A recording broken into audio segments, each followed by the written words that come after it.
നെന്മാറ ഇരട്ടക്കൊലക്കേസ് പ്രതിക്കായി നെല്ലിയാമ്പതി മലയിൽ തെരച്ചിൽ തുടരുന്നതായും മറ്റൊരു ടീം കൂടി അവിടം കേന്ദ്രീകരിച്ച് പരിശോധന ഉടൻ തുടങ്ങുമെന്നും പാലക്കാട് എസ്പി അജിത് കുമാർ നെന്മാറയിൽ മാധ്യമപ്രവർത്തകരോട് സംസാരിക്കുകയായിരുന്നു അദ്ദേഹം. ഡ്രോൺ പരിശോധന കൊണ്ട് പ്രയോജനം ഉണ്ടായില്ലെന്നും കെഡാവർ ഡോഗിനെ നാളെ പരിശോധനയ്ക്കായി എത്തിക്കുമെന്നും അദ്ദേഹം പറഞ്ഞു. മറ്റ് ഇയാളുടെ CDR വെരിഫൈ ചെയ്തിട്ടുണ്ട്. അതിൽ നമുക്ക് കുറച്ച് ലീഡാണ് കിട്ടിയത്.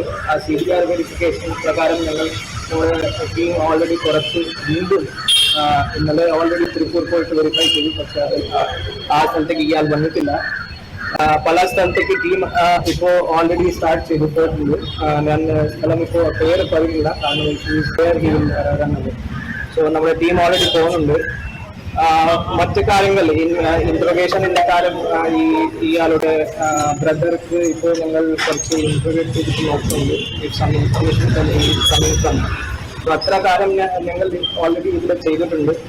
ബാക്കി കേസിന്റെ ബാക്കി പ്രൊസീജിയേഴ്സ് ഓൾറെഡി ചെയ്തിട്ട് വരിക. പ്രതിയുടെ സഹോദരനെ ചോദ്യം ചെയ്തു വരുന്നതായും പ്രതിയുടെ ജാമ്യാപേക്ഷ നെന്മാറ പോലീസ് എതിർത്തിരുന്നതായും എസ്പി പറഞ്ഞു.